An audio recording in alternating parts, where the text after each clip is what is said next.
Hello guys, text ko lang yung aking stock. Ito na lang. Puro corn beef. Madami po yung corn beef pero mas madalas ang ulam namin sa umaga ay corn beef. Ayan. Pero dapat bago magpasko hindi ko alam ang mga expiration nito January. Kasi nung nakaraan pong taon, ang dami ko pong stock nito. Nagulantang ako biglang. Mabilis lang pala yung 1 year lang pala yung expiration na nakakaumay din po pala na kumain ka ng ganyan. Kahit na marami kang stock niyan pagka yung araw-araw mo din kakainin kasi minadali naming ulamin kasi nga po na stock malapit na expiration. So kinain na namin, nakakaumay pala. Ayan. Ayan po ang aking mga stock dyan. Tapos dito po sa baba, puro sardinas na lang at tuna. Ayan. Ito na lang po yung aming pinamili noon na natitira. Sa baba po wala na. Wala nang laman. Wala nang laman dito sa aking. Ayan na. Ayan na lang po ang laman. Ang aking pantry dito. Ayan, puro ano na lang po. Del Monte tomato sauce na lang. Ayan, wala nang laman guys, ayan. Ito po in order ko sa TikTok yan kasi naubusan kami ng ganyan, ng kape na mahirap bumili po yan sa lang po meron yan Sa ibang tindahan, sa mga Pure Gold po wala yan. Sa SM lang meron, mga ganyan. Ayan, wala na pong laman. Dati po ay punong-puno yan. Kailan na naman kaya makapag-grocery.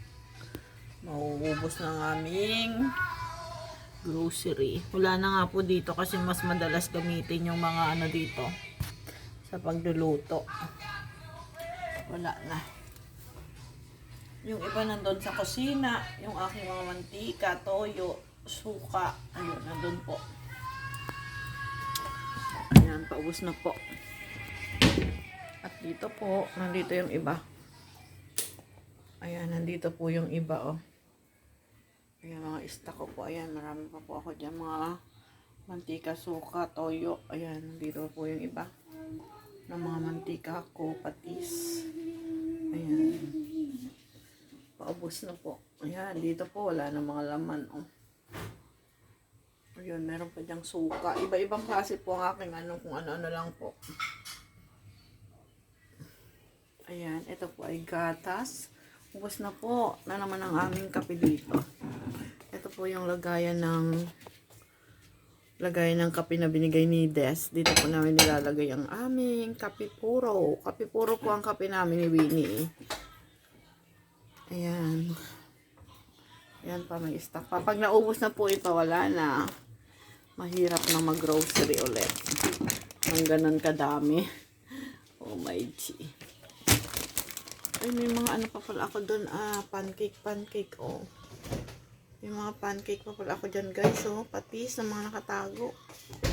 Meron pa pala ako dyan. Ito.